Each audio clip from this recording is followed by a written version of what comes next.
Dia punya batu nisan tuh besar, bahkan setinggi kita berdiri. Itu makamnya tuh penandanya kecil nisannya, macam batu itu ya dibungkus dengan kain. Makam Hang Nadim ini pun juga nisannya kecil, batu aja dibungkus dengan kain. Dia ini kenapa tidak dibuat nisannya tinggi-tinggi besar? Apakah dia ini dirahasiakan? Hang Tuah yang di sini. Okey. Itu tidak menunjukkan untuk mengurangi rasa takzim hormat kita kepada beliau. Karena sejarah sudah bercerita bahwasanya beliau adalah sosok yang luar biasa terhadap negeri ini. Pertanyaan yang paling penting, siapakah nama Asli Hang Hang Tuah? Tuah? Saya tahu.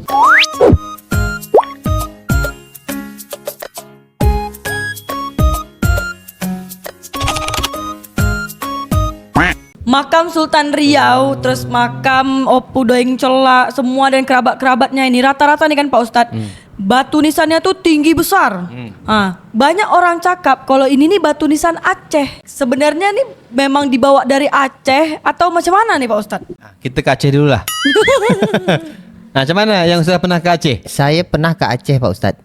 Dan saya memang pernah lihat satu makom. Dan makom itu memang makom bersejarah lah, makom ulama besar. Dan memang keadaannya seperti itu. Dia punya batu nisan tuh besar, bahkan setinggi kita berdiri. Itu batu tuh. Kalau itu Tinggi kita tujuannya berdiri. untuk apa? Ya sebenarnya nisan itu kan penanda. Mau dia kecil, mau dia besar, yang penting ada tampak. Itu satu dasar nisan itu. Jangan hilang tanda itu. Maka ditandakan dengan nisan.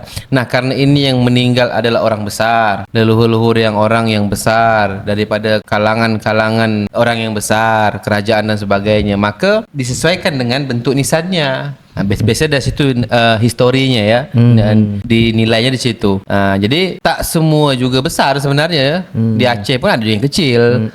Cuma kenapa dia besar? Karena almarhum atau almarhumah atau yang meninggal ini adalah orang yang besar, bersejarah, berjasa, atau mungkin pahlawan gitu. Jadi sebagai penanda bentuk, bahkan dibungkus dengan kain kuning, kain merah barangkali, itu menunjukkan kebesaran dan keagungan sewaktu beliau masih hidup. Jadi menghormati sebenarnya, menghormati jasa daripada peran beliau semasa hidup untuk negeri ini. Kenapa disebut Aceh? Karena mungkin Aceh Melayu. Aceh Melayu. Aceh kan Melayu ya. Melayu juga Aceh Bang. Bukan itulah maksud aku tuh, apakah dibawa dari Aceh ke Tanjung Pinang gitu, Bisa jadi. atau ke Lingga, ke Riau? Oh, coba aku tanya orang Kalimantan tu ya.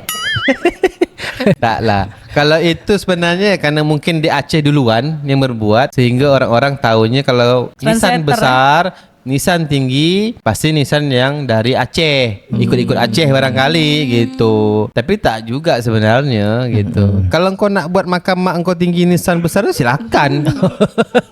Tak ada yang larang. Kenapa? Karena aku sayang sama mak aku, cinta dengan mak aku, jasanya besar terhadap diriku, maka aku besarkan juga nisannya. It's okay. Bukan di Aceh aja lah beda. Di tanah Jawa pun aku pernah kan ziarah ke makam Raden Patah di Demak, Jawa Tengah. Itu dia punya batu nisan pun setinggi-tinggi badan, besar-besar. Artistik juga tak Ya, makamnya? tentu Iya, dengan tentu. Makam dengan pahlawan Raden Patah. Ya, dengan ada penilaian nilai di situ, apa value-nya? Apa value? Apa? Ya, value. Value.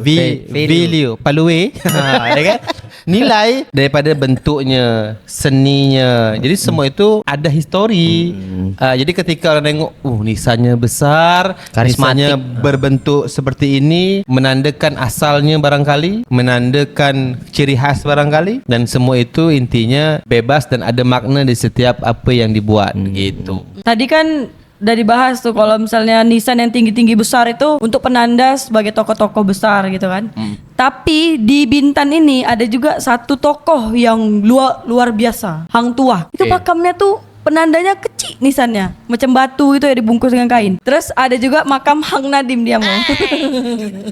Makam Hang Nadim ini pun juga nisannya kecil, batu aja dibungkus dengan kain. Metode. Jadi dia ini kenapa tidak dibuat nisannya tinggi-tinggi besar? Apakah dia ini dirahasiakan atau macam mana? Kita tanyalah pada rumput yang bergoyang di sana. Okey. Jadi ya itu bukan, kembali lagi sebenarnya dari kepada satu, ini penting halnya kita kepedulian terhadap itu. Bukan tidak bisa dan tidak mau sebenarnya. Kalau boleh kita besok kita beli yang besar kalau ada duit, ya kan?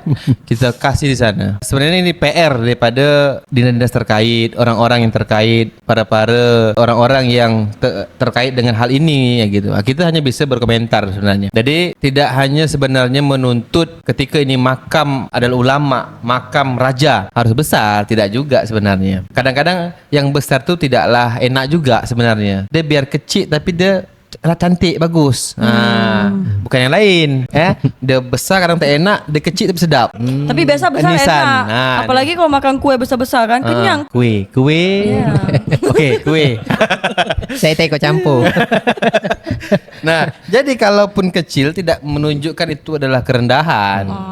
Jadi besar kecil itu tergantung lingkungan dan kebiasaan adat daripada orang sekitar. Betul. Dan kadang-kadang juga kepedulian. Memang seharusnya ketika makam orang besar, kita besarkan juga nisannya, menunjukkan ke ekstensi itu sebenarnya. Kita jangankan makam orang lah. Kalau perlu makam mak kita, orang tua kita yang sudah Allah panggil meninggal barangkali. Kalau dibolehkan pakai nisan yang besar gedabak. Tahu gedabak apa? Besar. Gedabak. Gergasi. Besar betul lah. Maka it's okay, kita pun siap. Bawa batu Berapa belah lah kat situ, InsyaAllah ada duit, kita bisa kita buat. Tapi kan tidak mengurangi takzim dan hormat kita kepada orang tua kita. Demikian juga itu ketika makam orang soleh, wali, raja, sultan dan sebagainya, panglima-panglima yang gagah berani. Ketika makamnya kecil seperti makam hang tuah yang di sini, klik. Okey, itu tidak menunjukkan untuk mengurangi rasa takzim hormat kita kepada beliau. Karena sejarah sudah bercerita bahwasanya beliau adalah sosok yang luar biasa terhadap negeri ini. Lebih-lebih tanah Melayu, rumpun Melayu ini beliau sangat berjasa. Atau jangan-jangan masih ada Itu. kontroversi antara hang tuah yang di Bintan sama hang tuah yang di Melaka. Nah, ini menarik. Jadi Soalnya kan sampai pensyarah dari Malaysia pun datang kan, Iya, Pak, betul, ke betul. Tanjung Piai, ke Bintan soalnya. Oke, roll Dia kamera. datang untuk meneliti apakah ini benar makamnya hang tua gitu. Malah orang sana tuh nggak percaya juga kan yang di sana itu asli atau tidak. Ini panjang kalau dibuktikan sebenarnya. Sana mengaku, di sini mengaku. Nah, dari sisi kita tentu kita mengaku itu punya kita. Oke, kita di sini kok. Tapi kalau kita di sana, kita bilang itu punya sana. Tapi apapun itu, kita meyakini itu adalah makam beliau. Karena kita satu orang sini, terserah mereka mau mengaku, tak masalah. Kita pun mengaku, sama-sama mengaku pun tak masalah. Yang penting itu adalah memang beliau menurut pandangan kita. Nah, kalau sudah begitu, apa tadi pertanyaan anda? Kenapa dia kecil? Apakah dia ini karena kontroversi, masih ada kontroversi? Di sana tidak seperti itu sebenarnya. Jadi mungkin tadi kepedulian. Mungkin besok lagi kita terakhir ini, yang ini ceklik. Ini tahun berapa? 2025 bulan September. Kan, yang kita nengok kemarin itu tahun berapa? Mungkin sekarang kalau kita datang ke sana mungkin dah besar. Karena ada kepedulian daripada pihak-pihak terkait. Dibelikan yang bagus, pakai kain kuning, kain merah, dibaguskan makamnya. Dan agar akses pun dimudahkan supaya orang dapat berkunjung dengan mudah.